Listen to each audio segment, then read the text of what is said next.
باب ما یقطع الصلاۃ والمواطن التی یصلی فیہا وما یجزئ من الثیاب للصلاۃ۔ یہاں بیان ہے وہ کون سی چیزیں ہیں جو نماز کو توڑ دیتی ہیں، یعنی نماز کو ختم کرنے والی کون سی چیزیں ہیں، اور وہ مقامات جن میں نماز ادا کی جا سکتی ہے، اور کن کپڑوں میں نماز ادا کرنا جائز ہے۔ حدیث نمبر 156، حدثنی زید بن علی عن ابیہ عن جدیہ عن علی رضی اللہ عنہ قال کانت لرسول اللہ صلی اللہ علیہ وسلم عنزۃ یتوکأ علیہا ویغرزها بین یدیہ اذا صلی فصلی ذات یمین فمر بین یدیہ کلب ثم حمارا ثم مرت امرأة فلما انصرف صلی اللہ علیہ وسلم قال قد رأيت الذي رأيتم ليس يقطع صلاة المسلم شيء ولكن ادرؤوا ما استطعتم۔ حضرت علی رضی اللہ عنہ فرماتے ہیں نبی اکرم صلی اللہ علیہ وسلم کا ایک نیزہ تھا، ایک چھڑی تھی آپ کے پاس، آپ اس پر ٹیکا لگایا کرتے تھے ضرورت پڑنے پر، اور آپ صلی اللہ علیہ وسلم جب نماز ادا کرتے تھے تو اسے اپنے آگے گاڑ لیا کرتے تھے، جس کو شریعت کی اصطلاح میں سترہ کہتے ہیں۔ نمازی اگر ایسی جگہ نماز ادا کر رہا ہو جہاں سے عام طور پر لوگ گزرتے ہوں یا لوگوں کی وہ گزرگاہ ہو، آمد و رفت کی جگہ ہو، تو ایسی صورت میں حکم یہ ہے کہ وہ سترہ اپنی جانماز کے آگے ایک سترہ قائم کرے، ایک سترہ رکھے، تاکہ نمازی کے آگے سے گزرنے کا گناہ نہ ہو گزرنے والوں کو۔ تو نبی اکرم صلی اللہ علیہ وسلم نماز ادا کرنے سے پہلے اپنے سامنے وہ سترہ، وہ نیزہ رکھا کرتے تھے، گاڑ دیا کرتے تھے زمین میں۔ ایک دن اس نیزے کی دوسری طرف سے کتا گزرا، پھر گدھا گزرا، پھر کوئی خاتون گزری، یعنی نبی اکرم صلی اللہ علیہ وسلم اپنے مصلی کے آگے ایک نیزہ یا چھڑی گاڑ کر آپ نماز ادا کر رہے تھے، تو آپ کے نیزے کے پاس سے ایک پہلے کتا گزرا، پھر گدھا گزرا، پھر ایک خاتون گزری۔ جب نبی اکرم صلی اللہ علیہ وسلم نماز پڑھ کر فارغ ہوئے، آپ کی نماز مکمل ہو گئی، تو آپ نے فرمایا میں نے بھی وہ چیز دیکھی ہے جو تم نے دیکھی ہے، یعنی نمازی کے آگے سے یہ چیزیں گزری ہیں، آج تم نے بھی دیکھا اور میں نے بھی دیکھا۔ مسلمان کی نماز کو کوئی چیز نہیں توڑتی، یعنی ان لوگوں کے گزرنے سے نماز نہیں ٹوٹی، فاسد نہیں ہوئی، دوبارہ پڑھنے کی ضرورت نہیں ہے۔ البتہ تم سے جہاں تک ہو سکے کسی کو آگے سے گزرنے سے روک دو۔ اگر کوئی مصلی کے آگے سے کوئی گزرتا ہے، کوئی گزرنا چاہتا ہے اور سترہ نہ ہو، تو مصلی اس کو ہاتھ کے اشارے سے یا کسی طرح سے اس کو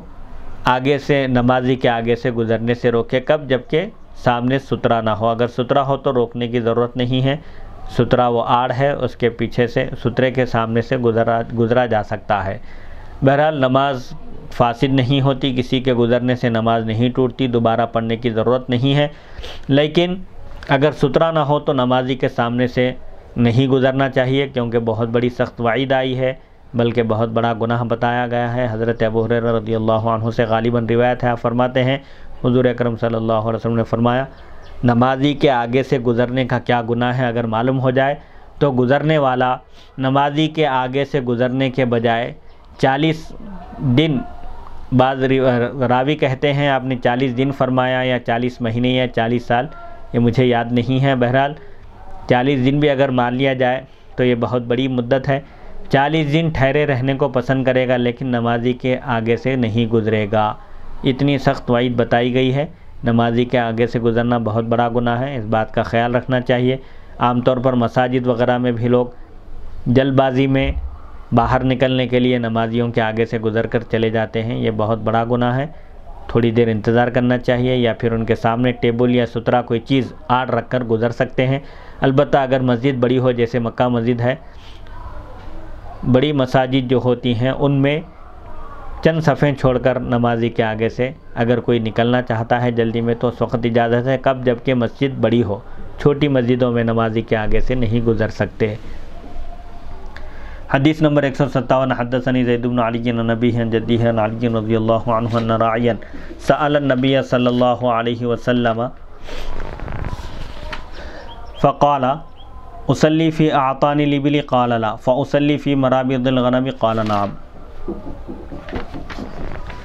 حضرت علی رضی اللہ عنہ فرماتے ہیں ایک چرواہے نے نبی اکرم صلی اللہ علیہ وسلم سے پوچھا کیا میں اونٹوں کے باڑے میں نماز ادا کر سکتا ہوں، یعنی جہاں اونٹوں کو باندھا جاتا ہے میں وہاں نماز ادا کر سکتا ہوں؟ تو آپ صلی اللہ علیہ وسلم نے فرمایا نہیں۔ پھر اس شخص نے پوچھا کیا میں بکریوں کے باڑے میں نماز ادا کر سکتا ہوں، جہاں بکریوں کو باندھ کر رکھا جاتا ہے وہاں نماز ادا کر سکتا ہوں؟ تو آپ نے فرمایا ہاں۔ صفحہ نمبر حدیث نمبر 158 قال زید بن علی لا بأس بالصلاة علی البساط والمسرح وقال زید بن علی رضی اللہ عنہ ادنی ما یصلی فیہ الرجل ثوبہ ادنی ما تصلی فیہ المرأة قمیص وخمار وقال زید بن علی رضی اللہ عنہ والامۃ تصلی بغیر خمار۔ اونٹوں کے بارے میں نماز پڑھنے سے اس لیے منع کیا گیا کہ اگر اونٹ خدا نخواستہ بدک جائے اور سرکش ہو جائے تو انسان کو نقصان پہنچ سکتا ہے، انسان کی جان کو خطرہ بھی ہو سکتا ہے، جبکہ بکریوں میں یہ خطرہ پایا نہیں جاتا، اسی لیے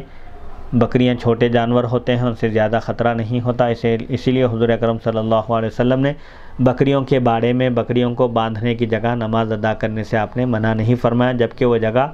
صاف ستھری ہو، نماز پڑھنے کے قابل ہو۔ امام زید رضی اللہ عنہ فرماتے ہیں چٹائی اور بچھونے کے اوپر نماز پڑھنے میں کوئی حرج نہیں ہے، کوئی گناہ نہیں ہے، صاف ستھری بیڈ شیٹ ہو، جانماز ہو، شطرنجی ہو یا قالین ہو یا جو بھی ہو جس پر آسانی سے سجدہ کیا جا سکتا ہو، ناک اور پیشانی زمین پر ٹکتے ہوں، اس پر نماز پڑھنے میں کوئی حرج نہیں ہے۔ امام زید فرماتے ہیں رضی اللہ عنہ کم از کم جن کپڑوں میں نماز ادا کی جا سکتی ہے وہ ایک کپڑا ہے۔ مرد کے لیے سطر ناف سے لے کر گھٹنوں کے نیچے تک ہے، اگر کسی کو کپڑا میسر نہ ہو، صرف اتنی بھی چادر مل جائے یا توال مل جائے یا کوئی ایک کپڑا مل جائے جس کو لپیٹ کر وہ نماز ادا کر سکتا ہو تو ستر عورت اتنا بھی اگر چھپا دے، کپڑا نہ ملنے کی صورت میں ہے یہ، اگر اتنا بھی اگر سطر ڈھانک لے اور نماز ادا کر لے تو اس کی نماز ہو جائے گی۔ اور عورت کم از کم جن کپڑوں میں نماز ادا کر سکتی ہے وہ ہے قمیص اور چادر، چونکہ عورت کا سارا جسم قابل ستر ہے، چھپانا فرض ہے، صرف دونوں ہاتھ اور دونوں پیر اور دونوں آنکھیں یہ ستر میں نہیں ہے۔ اگر عورت ہو تو وہ مکمل جسم کو ڈھانک کر نماز ادا کرے۔ امام زید فرماتے ہیں کنیز یعنی باندی چادر کے بغیر بھی نماز ادا کر سکتی ہے، کیونکہ باندی کے احکام الگ ہے اور آزاد عورت کے احکام الگ ہیں اور دونوں کا ستر بھی الگ ہے، اسی لیے گنجائش ہے، لیکن بہتر یہ ہے کہ عورت جہاں تک ستر کرے اور اپنے جسم کو ڈھانک کر نماز ادا کرے، یہ اتنا بہتر ہے، جیسا کہ ابو داؤد میں ہے۔